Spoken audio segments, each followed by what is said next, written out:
ಪ್ರಸ್ತಾಪ ಮಾಡ್ತಿದ್ರು ದಿಲೀಪ್ ಅವರೇ. ಅಶ್ವಿನ್ ಅವರೇ ನೋಡಿ, ಡಿ.ಕೆ. ಸುರೇಶ್ ಅವ್ರು ಮಾತನಾಡಿದ್ರೆ ವೈಯಕ್ತಿಕ ಹೇಳಿಕೆ, ರಾಜಣ್ಣ ಮಾತನಾಡಿದ್ರೆ ವೈಯಕ್ತಿಕ ಹೇಳಿಕೆ. ಬಟ್ ಇವತ್ತು ಮಾತನಾಡಿರೋರು ಮಲ್ಲಿಕಾರ್ಜುನ್ ಖರ್ಗೆ ಅವರು ಇದು ಕೇವಲ ವೈಯಕ್ತಿಕ ಹೇಳಿಕೆ ಆಗೋಲ್ಲ. ಎಐಸಿಸಿ ಪ್ರೆಸಿಡೆಂಟ್, ಎಐಸಿಸಿ ಅಧ್ಯಕ್ಷರೊಬ್ಬರು ರಾಜ್ಯದ ಮುಖ್ಯಮಂತ್ರಿ ಬದಲಾವಣೆಗೆ ಸೂಕ್ತ ಸಮಯ ಬರುತ್ತೆ, ಅವಾಗ ನಾವು ಮಾತನಾಡ್ತೀವಿ ಅಂತ ಹೇಳೋ ಮೂಲಕ ಅಧಿಕೃತ ಮಾಡ್ತಿದ್ದಾರೆ. ಬದಲಾವಣೆ ಅನ್ನೋದು ನಿಶ್ಚಿತ, ನಾವು 28ರವರೆಗೆ ಇದೇ ಸಿಎಂ ಅನ್ನ ಕಂಟಿನ್ಯೂ ಮಾಡೋದಿಲ್ಲ.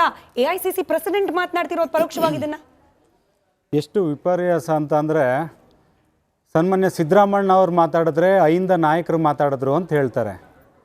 ಸನ್ಮಾನ್ಯ ಮಲ್ಲಿಕಾರ್ಜುನ್ ಖರ್ಗೆ ಅವರು ಮಾತಾಡಿದ್ರೆ ಎಐಸಿಸಿ ಪ್ರೆಸಿಡೆಂಟ್ ಅವ್ರು ಮಾತಾಡಿದ್ರು ಅಂತಾರೆ. ಯಾಕೆ ಅವರು ಐಂದ ನಾಯಕರಲ್ವಾ? ಈಗ ನೋಡಿ ಎಷ್ಟು ಮುಖವಾಡ ಬಯಲಾಗ್ತಿದೆ ಕಾಂಗ್ರೆಸ್ ಅವರಿಂದ. ಐಂದ ಅಂತ ಹೇಳ್ತಿದ್ದಂಥ ಕಾಂಗ್ರೆಸ್ ಪಕ್ಷದಲ್ಲಿ 1 ಡಜನ್ ಕ್ಯಾಬಿನೆಟ್ ಮಿನಿಸ್ಟ್ರುಗಳಿದ್ದಾರೆ. ನಿಮಗೆ ಕಿಂಚಿತ್ತು ಒಂದು ಸ್ವಾಭಿಮಾನ ಬೇಡವಾ? ಯಾಕೆ ಸನ್ಮಾನ್ಯ ಮಲ್ಲಿಕಾರ್ಜುನ್ ಖರ್ಗೆ ಅವರು ಐಂದ ನಾಯಕರಲ್ವಾ? ಇಕ್ಬಾಲ್ ಹುಸೇನ್ ಅವರು ದಿನ ಬೆಳಗ್ಗೆ ಆದರೆ ರಾಮನಗರದವ್ರು ಅದೇನು ನೀವು ಆ ಜನತೆ ರಾಮನಗರದವರು ಅದೇನು ಪಾಪ ಮಾಡಿದಿರೋ ಪುಣ್ಯ ಮಾಡಿದಿರೋ ಗೊತ್ತಿಲ್ಲ. ದಿನ ಬೆಳಗ್ಗೆ ಆದರೆ ನನಗೊಬ್ಬರು CM ಆಗಬೇಕು ಅಂತ ಬಿಟ್ಟರೆ ಆ ಶಾಸಕರು ಬೇರೆ ಹೇಳಲಿಕ್ಕೆ ರೆಡಿ ಇಲ್ಲ. ಯಾಕೆ ಅವರು ಐಂದದಲ್ಲಿ ಬರ್ತಾರಲ್ವ ಇಕ್ಬಾಲ್ ಹುಸೇನ್ ಅವರು. ಒಂದು ಜಗಳ ಏನಾದರೂ CM ಕಿತ್ತಾಟ, ಆದಿ ಬೀದಿನಲ್ಲಿ ಕಿತ್ತಾಟ ಮಟ್ಟಕ್ಕೆ 140 ಶಾಸಕರನ್ನ ಇಟ್ಕೊಂಡು ಆದಿ ಬೀದಿನಲ್ಲಿ ಕಿತ್ತಾಟ ಮಾಡ್ತಿದ್ದೀರ. ಫೈನ್, ನೀವು ಮಾಡ್ಕೊಳ್ಳಿ. ಏಕೆಂದರೆ ಅಪ್ಪ ಮಗ ಗಂಡ ಹೆಂಡತಿ ಜಗಳದಲ್ಲಿ ಕೂಸು ಬಡವಾಯಿತು ಅಂದರೆ ಇಲ್ಲಿ ಜನರು ಬಡವರಾದರೂ ಹೊರತು ಅಧಿಕಾರಿಗಳು ಅವ್ರ ಪಾಡ್ಗೆ ಅವ್ರು ಚೆನ್ನಾಗಿ ಕೆಲಸ ಮಾಡಿಲ್ಲ ಅಂದ್ರೂ ನೆಮ್ಮದಿಯಾಗಿದ್ದಾರೆ ಅಂತ ನಿಮಗೂ ಗೊತ್ತು ಹೇಗಾಗ್ತಿದೆ ಅಂತ. ನಾನು ಕೇಳೋದು, ಒಂದು 50 ಪೈಸದ್ದಾದರೂ ಒಂದು ಸ್ವಾಭಿಮಾನ, 50 ಪೈಸದಾದ್ರೂ ಒಂದು ಸ್ವಲ್ಪ ನಾಚಿಕೆನಾದರೂ ಆಗಬೇಡವಾ? ಕಾಂಗ್ರೆಸ್ಸಲ್ಲಿ 20 ವರ್ಷಗಳ ಕಾಲ ನಾವು ಐಯಿಂದ ಇರ್ತೀವಿ. ಎಲ್ರಿ ಸ್ವಾಮಿ ನೀವು ಐಯಿಂದ ಇದ್ದೀರಾ? ಪರಮೇಶ್ವರ್ ಸಾಹೇಬ್ರು ಏನಾದರೂ ಮಾತಾಡಿದ್ರೆ ಅವರು ಐಂದ ನಾಯಕರಲ್ವಾ? ಸತೀಶ್ ಜಾರಕಿಹೊಳಿ ಅವ್ರು ಮಾಡಿದ್ರೆ ಅವರು ಐಂದ ನಾಯಕರಲ್ವಾ? ನೀವೀಗ ಸುಮ್ಮನೆ ನೀವು ಏನಕ್ಕೆ ಇದೊಂದು ವೋಟ್ ಬ್ಯಾಂಕ್ಗೋಸ್ಕರ ಕಾಂಗ್ರೆಸ್ ಅವರು ಐಂದ ಯಾಕೆ ತರ್ಕೊಂಬರ್ತಿದ್ದೀರಾ? ನಿಜವಾಗ್ಲೂ ಪ್ರಿಯಾಂಕಾ ಖರ್ಗೆ ಅವ್ರಿಗೆ ಸ್ವಲ್ಪ ಸ್ವಾಭಿಮಾನ ಇತ್ತು ಅಂದರೆ ಇವತ್ತಿಂದ ಸ್ವಲ್ಪ ನಿಮ್ಮ ಪಕ್ಷದ ಪರವಾಗಿ ಹೇಳಿಕೆಗಳನ್ನ ಕೊಡೋದು ಬಿಡಿ. ಯಾರಾದರೂ ಒಬ್ಬರಾದರೂ 2004ರಲ್ಲಿ ತಪ್ಪಿಸಿದ್ರು ಸನ್ಮಾನ್ಯ ಮಲ್ಲಿಕಾರ್ಜುನ್ ಖರ್ಗೆ ಅವ್ರನ್ನ CM ಆಗಂಥದ್ದನ್ನ. 2018ರಲ್ಲಿ ತಪ್ಪಿಸಿದ್ರು. ಯಾರು ತಪ್ಪಿಸಿದ್ರು? ಕಾಂಗ್ರೆಸ್ ಅವರೇ ತಪ್ಪಿಸಿದ್ರು. ನಾನು ಪುನಃ ಕೇಳ್ತಿದ್ದೀನಿ, ಹಾದಿ ಬೀದಿನಲ್ಲಿ ಕಿತ್ತಾಟ ಮಾಡ್ಕೊಳ್ಳೋ ಅಂಥ ಪರಿಸ್ಥಿತಿ ಕಾಂಗ್ರೆಸ್ ಅವ್ರು ತಂದ್ಕೊಂಡಿದ್ದೀರಾ. ನಮ್ಗೇನು ಸಿದ್ದರಾಮಣ್ಣ ಇದ್ರು 2 ವರ್ಷ CM ಆಗಿರ್ತಾರೆ. ಕೆಲಸ ಮಾಡ್ತೀರಾ, ಕೆಲಸ ಮಾಡಿ 2 ವರ್ಷ ಅಭಿವೃದ್ಧಿ ಕೊಡಿ ಅಂತ ಕೇಳ್ತೀವಿ ಹೊರತು ನಿಮ್ಮ ಪಕ್ಷದಲ್ಲಿ ಐಂದಕ್ಕೆ ಕೊಟ್ಟಂಥ ಮರ್ಯಾದೆ ಗೌರವ ತುಂಬ ಚೆನ್ನಾಗಿ ಮಾಡಿದ್ರಿ ಬಿಡಿ ಜನರು. ಆಮೇಲೆ ಈ ಕೆಲವು ಜನ ಐಂದ ನಾಯಕರುಗಳಂತ ರಾಜ್ಯವೆಲ್ಲ ಓಡಾಡ್ತೀರಪ್ಪ. ಏನಾದರೂ ಒಂದು ಆದರೆ ಸಾಕು ಬಂದ್ಬಿಡ್ತಾರೆ, ಪ್ರೆಸ್ ಮೀಟ್ ಮಾಡ್ತಿದ್ವಿ, ರೇ ನಾವು ಐಂದ ನಾಯಕರೇ ಐಂದ. ಏನ್ರಿ ನಿಮಗೂ ಸ್ವಾಭಿಮಾನ ಇಲ್ವೇನ್ರಿ ಐಂದ ನಾಯಕರೇ? ಕೇಳೋದೇ ನಿಮ್ಗೆ ಬಯಸೋದು. ಮಲ್ಲಿಕಾರ್ಜುನ್ ಖರ್ಗೆ ಅವರು ಯಾರು? ಒಬ್ಬರಾದ್ರೂ ಧ್ವನಿ ಎತ್ತುತ್ತೀರ ಐಂದ ನಾಯಕರು ಅಂತ. ಹಾಗಾಗಿ ಈ ಕಾಂಗ್ರೆಸ್ ಅವರು ಇಷ್ಟು ದಿನ ಐಂದ ಅವ್ರ ಮನೆ ಸೊತ್ತು ಮಾಡ್ಕೊಂಡಿದ್ರು. ಇನ್ಮೇಲಾದರೂ ಜನತೆ ಅರ್ಥ ಮಾಡ್ಕೊಳ್ಳಿ. ಈ ಒಂದು ಸನ್ಮಾನ್ಯ ಸಿದ್ದರಾಮಣ್ಣ ಅವರ ಕೃಪಾಪೋಷಿತ ನಾಟಕ ಮಂಡಳಿಯ ಒಂದು ಗ್ಯಾಂಗ್ನ ಆಟ ಬಿಟ್ರೆ ಐಂದ ಇನ್ನೇನು ಇಲ್ಲ. ಈಗ ಮಲ್ಲಿಕಾರ್ಜುನ್ ಖರ್ಗೆ ಅವ್ರಿಗೆ CM ಪಟ್ಟ ಕೊಟ್ರೆ ಅಹಿಂದ ವರ್ಗಕ್ಕೆ ಒಂದು ಪ್ರಾತಿನಿಧ್ಯ ಕೊಟ್ಟಂಗೆ, ಅವಾಗ ನೀವು ಮಾತನಾಡ್ಲಿಕ್ಕೆ ಆಗೋದಿಲ್ಲ. ಅಹಿಂದ ವೋಟ್ ಬ್ಯಾಂಕ್ ಬಳಕೆ ಮಾಡ್ಕೊಂಡ್ರು. ಈಗ ಜನಾಭಿಪ್ರಾಯಕ್ಕೆ ಒಂದು ಪ್ರಶ್ನೆ ಕೇಳ್ತಿದ್ರ ಸ್ಮಿತಾ ಮೇಡಮ್, ಇದಕ್ಕೆ ನಾನು ಇಲ್ಲೇ ಆನ್ಸರ್ ಮಾಡ್ತೀನಿ. ಯಾವ ಒಂದು ಸೆನ್ಸೇಷನ್ ಯಾವುದೂ ಆಗಲ್ಲ ನೋಡಿ. ಇದೇನು ಮುಹೂರ್ತ ಫಿಕ್ಸ್ ಅಹಿಂದ ನಾಯಕ CM ಆಗೋದು ಖಂಡಿತವಾಗ್ಲೂ ನೋಡಿ. ಕಾಂಗ್ರೆಸ್ ಅವ್ರಿಗೆ ಇವತ್ತವರೆಗೂ ಗೊತ್ತು. ಗುಂಡೂರಾಯರಾದ್ರು, ವೀರಪ್ಪ ಮೊಯ್ಲಿ ಅವರಾದ್ರು, ಬಂಗಾರಪ್ಪ ಅವರಾದ್ರು, ಧರ್ಮ್ ಸಿಂಗ್ ಅವರಾದ್ರು, ಅವ್ರ ಸ್ನೇಹಿತರು ಮಾಡ್ಬಿಡ್ಲಿ, ಇವರು ಮಾಡ್ಬಿಡ್ಲಿ. ಪ್ರಿಯಾಂಕಾ ಖರ್ಗೆ ಅವರೇ ಕೇಳಲಿ ಪ್ರಶ್ನೆನ. ಯಾಕೆ ಅವರು ಹಿರಿಯ ನಾಯಕರೇ ಅಲ್ವಾ ಕಾಂಗ್ರೆಸ್ ಅಲ್ಲಿ. ನಾನು ಅದಕ್ಕೆ ಹೇಳ್ತೀನಿ, ಜನರು ಎಲ್ಲಿವರೆಗೂ ನಾವು ಪೆದ್ದತನ ತೋರಿಸ್ತಿರ್ತೀವಿ. ಸಿದ್ದರಾಮಣ್ಣ ಅವರು DK ಶಿವಕುಮಾರ್ ಕಿತ್ತಾಡಿದಾಗ ಐಂದ ಬರುತ್ತೆ. ಯಾಕೆ ಮಲ್ಲಿಕಾರ್ಜುನ್ ಖರ್ಗೆ ಅವ್ರಿಗೆ CM ಮಾಡ್ಬೇಕಂದಾಗ ಐಂದ ನಾಯಕರು ಎಲ್ರಿ ಹೋಗಿರ್ತೀರಾ ನೀವು? ಹಾಗಾಗಿ ಸುಮ್ಮನೆ ನಿಮ್ಮ ಮತ ಬ್ಯಾಂಕ್ಗೋಸ್ಕರ ಅಲ್ಲಿ ಓಟ್ ಹಾಕ್ಲಿ ಅಂತ ಆ ದಾವಣಗೆರೆನಲ್ಲಿ ಮಕ್ಕಕ್ಕೆ ಮಂಗಳಾರತಿ ಮಾಡಿದ್ರು ಅಲ್ಪಸಂಖ್ಯಾತರಿಗೆ. ಸಾಮಾನ್ಯ ಲೀಡ್ರನ್ನ ಆ ಜಬ್ಬಾರ್ ಅಂತವ್ರನ್ನ ಹೊರಗಡೆ ಹಾಕಿದ್ರು. ಯಾಕೆ? ನಿಮಗೆ ಏನೇನು ಅನುಕೂಲದಿಂದ ರಾಜಕಾರಣ ಮಾಡಬೇಕು ಕಾಂಗ್ರೆಸ್ ಅವರು, ನೀವು ಒಂದು 3-4 ದಶಕಗಳಿಂದ ನುರ್ತಿದ್ದೀರ ಅನುಕೂಲದಿಂದ ರಾಜಕಾರಣ ಮಾಡ್ತಿದ್ದೀರಾ.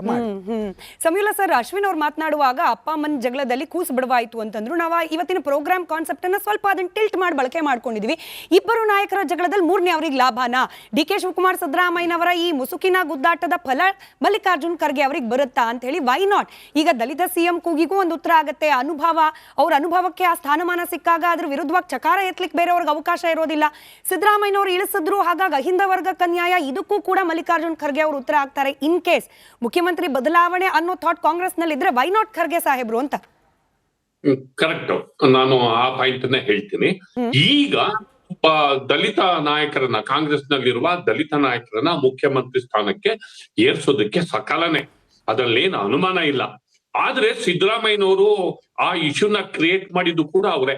ಚೇಂಜ್ ಆಫ್ ಲೀಡರ್ಶಿಪ್ ವಿಚಾರ ಬಂದಾಗ ನನ್ನ ನಂತರ ಒಬ್ಬ ದಲಿತ ನಾಯಕರಾದ್ರೆ ಒಳ್ಳೇದು ಅನ್ನುವಂತಹ ಚರ್ಚೆಯನ್ನ ಅವರು ಹೈಕಮಾಂಡ್ ಜೊತೆಗೆ, ಅದರಲ್ಲೂ AICC ಜನರಲ್ ಸೆಕ್ರೆಟರಿ ಅವರ ಜೊತೆಗೆ ಚರ್ಚೆಯ ಸಂದರ್ಭದಲ್ಲಿ ಈ ವಿಚಾರವನ್ನ ಪ್ರಸ್ತಾಪ ಮಾಡುವುದರ ಮೂಲಕ ದಲಿತ ನಾಯಕರನ್ನ ಮತ್ತೆ ಮುಖ್ಯಮಂತ್ರಿ ಮಾಡುವ ವಿಚಾರವನ್ನ ಚಾಲನೆಗೆ ತಂದವರು ಸಿದ್ದರಾಮಯ್ಯನವರೇ. AICC ಜನರಲ್ ಸೆಕ್ರೆಟರಿ ಅವರ ಮುಂದೆ ಈ ವಿಚಾರವನ್ನ ಚರ್ಚೆ ನಡೆಸಿ ಹೀಗಾಗಿ ಇದೊಂದು ರಾಜಕೀಯ ತಂತ್ರವೋ ಅಥವಾ ಮತ್ತೊಬ್ಬ ದಲಿತ ಸಮುದಾಯಕ್ಕೆ ಸೇರಿದ ನಾಯಕ ಪ್ರಥಮ ಬಾರಿಗೆ ಕರ್ನಾಟಕದಲ್ಲಿ ಮುಖ್ಯಮಂತ್ರಿ ಆಗ್ಲಿ ಅನ್ನುವಂತಹ ಜೆನ್ಯೂನ್ ಕನ್ಸರ್ನೋ, ಮತ್ತು ಹೈಕಮಾಂಡಿಗೂ ಕೂಡ ದಲಿತರ ಬಗ್ಗೆ ಜೆನ್ಯೂನ್ ಕನ್ಸರ್ನ್ ಇದೆಯೋ ಇಲ್ವೋ ಅನ್ನೋದನ್ನ ಚರ್ಚೆ ನಡೆಸೋದಕ್ಕೆ, ತೀರ್ಮಾನ ಕೈಗೊಳ್ಳೋದಕ್ಕೆ ಇದು ಸಕಾಲ ಅಂತಲೇ ನನ್ ಲೆಕ್ಕ. ಇಲ್ಲೇ ಹೋದ್ರೆ ಇದೊಂದು ಸ್ಟ್ರಾಟಜಿ ಆಗುತ್ತೆ. ದಲಿತರ ಹೆಸರು ಬಳಸ್ಕೊಂಡು ಒಂದು ರಾಜಕೀಯ ತಂತ್ರಗಾರಿಕೆ ರಾಜಕಾರಣವನ್ನ ಇವರೆಲ್ಲ ಮಾಡ್ತಿದ್ದಾರೆ ಅನ್ನುವಂತಹ ಒಂದು ಸ್ಟ್ರಾಟಜಿ ಇದಾಗುತ್ತೆ. ಒಂದು ದಲಿತರಿಗೆ ಈಗ ಇಲ್ಲಿ ಏನಾಗಿದೆ ಗೊತ್ತಾ, ಎಂಥ ಪರಿಸ್ಥಿತಿ ಇದೆ ಗೊತ್ತಾ, ಅಹಿಂದ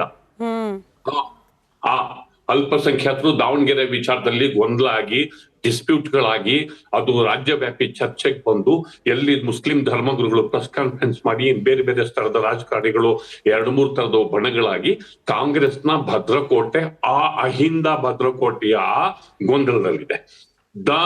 ದದ್ಲಲ್ಲಿ ಎಡಗೈ ಬಲಗೈ ಗೊಂದಲ ಆಗಿ ಆ ರಿಸರ್ವೇಶನ್ ಅನ್ನ ಕೊಡುವ ವಿಚಾರದಲ್ಲಿ, ಒಳ ಮೀಸಲಾತಿ ವಿಚಾರದಲ್ಲಿ, ಅಲ್ಲಿ ದಲಿತ ಸಮುದಾಯದಲ್ಲಿ SC ಗುಂಪಲ್ಲಿ ಆ ಗೊಂದಲಗಳನ್ನ ಈ ಸರ್ಕಾರ ಕ್ರಿಯೇಟ್ ಮಾಡಿ ಕೊನೆಗೆ 5.25 ರಿಸರ್ವೇಶನ್ ಅನ್ನ ಡ್ಯಾಮೇಜ್ ಕಂಟ್ರೋಲ್ ಮಾಡುವ ರೀತಿನಲ್ಲಿ ಕೊಟ್ಟು ಅಹಿಂದದಲ್ಲಿದ್ದ ಅದು ಗೊಂದಲದಲ್ಲಿದೆ.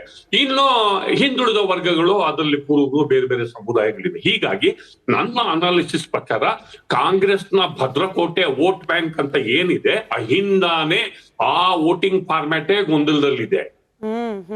ಆ ವೋಟಿಂಗ್ ಫಾರ್ಮ್ಯಾಟೇ ಆ ಭದ್ರಕೋಟೆನೇ ಗೊಂದಲದಲ್ಲಿದೆ. ಆದ್ರಿಂದಲೇ ಜಾರಕಿಹೊಳಿ ಅವ್ರು ಹೇಳ್ತಿದ್ದಾರೆ, ಚುನಾವಣೆ ಬಂದಾಗ ಅಹಿಂದ ಅಲ್ಲ, ಅಹಿಂದ ಅನ್ನುವ ಒಂದು ಮೈಂಡ್ ಸೆಟ್ ಅನ್ನ ಬೆಳೆಸ್ಬೋ, ಚುನಾವಣೆ ಆಚೆ ನಾವು ಅಹಿಂದನ ಬಿಲ್ಡ್ ಮಾಡ್ಬೇಕು ಅನ್ನೋ ಮಾತನ್ನ ಹೇಳ್ತಿದ್ದಾರೆ. ಹಂಗ್ ಹೇಳೋದ್ರ ಮೂಲಕ ಸಿದ್ದರಾಮಯ್ಯನವರು ನೇಪಥ್ಯಕ್ಕೆ ಸರಿದ್ರೆ ನಾನಲ್ದಲ್ಲೇ ಇನ್ಯಾರು ಅಹಿಂದ ನಾಯಕ ಅನ್ನೋ ಸುಳಿವನ್ನ ಕೊಟ್ಟು ಆ ಒಂದು ಬ್ರ್ಯಾಂಡ್ ನ ತಗೊಳ್ಳೋದಕ್ಕೆ ಅವ್ರು ಸಜ್ಜಾಗ್ತಾ ಇದ್ದಾರೆ. ಇದು ಸಿದ್ದರಾಮಯ್ಯನವರ ನಿರ್ಗಮನದ ಸೂಚನೆಯೋ ಅಥವಾ ನೆಕ್ಸ್ಟ್ ಅವ್ರ ನಿರ್ಗಮನದ ಹೊತ್ತಲ್ಲಿ ಒಬ್ಬ ದಲಿತ ನಾಯಕ ಆಗ್ಬೇಕು ಅಂತ ಹೇಳೋದ್ರ ಮೂಲಕ ಅವರು ಡಾಕ್ಟರ್ G. ಪರಮೇಶ್ವರಿಗೆ ಸಪೋರ್ಟ್ ಮಾಡ್ತಾರೆ. ಅಗೇನ್ ನೀವು ಮಲ್ಲಿಕಾರ್ಜುನ್ ಖರ್ಗೆ ಅಂತ ನೀವ್ ಹೇಳ್ತಿದ್ರಿ, ಅವರು G. ಪರಮೇಶ್ವರಿಗೆ ಏನಾದ್ರು ಸಪೋರ್ಟ್, ನಾನು ಹೇಳ್ತಿದ್ದೀನಿ ಅವ್ರು G. ಪರಮೇಶ್ವರಿಗೆ ಏನಾದ್ರು ಸಪೋರ್ಟ್ ಮಾಡ್ತಾರೋ, ಈ ಪ್ರಶ್ನೆನೂ ಚರ್ಚೆ ಆಗ್ಬೇಕಲ್ವಾ? ಈ ವಿಚಾರನೂ ಚರ್ಚೆ ಆಗ್ಬೇಕು. ಅವ್ರು ಯಾರಿಗೆ ದಲಿತರ ನಾಯಕರನ್ನ ಆಗ್ಬೇಕು ಅಂತ ಅವ್ರು ಹೇಳ್ತಾರೆ, ಸರ್ ಯಾರಿಗೆ ಆಗ್ಬೇಕು? ಖರ್ಗೆ ಸಪೋರ್ಟ್ ಮಾಡ್ತಾರ? ಸ್ಟೇಟ್ಮೆಂಟ್ ಮಾಡೋದಲ್ಲಿ AICC ರಾಷ್ಟ್ರೀಯ ಅಧ್ಯಕ್ಷರು ಅವ್ರು ಹೇಳಿದ ಪ್ರಕಾರ ನಡ್ಕೋತೀವಿ ಅಂತ ಆ ಗುಂಪು ಹೇಳ್ಬೇಕು. ಇಲ್ಲಿ ಏನಾಗ್ತಿದೆ ಅಂತಂದ್ರೆ ಒಟ್ಟು ಚಿತ್ರಣವನ್ನು ನೋಡಿದ್ರೆ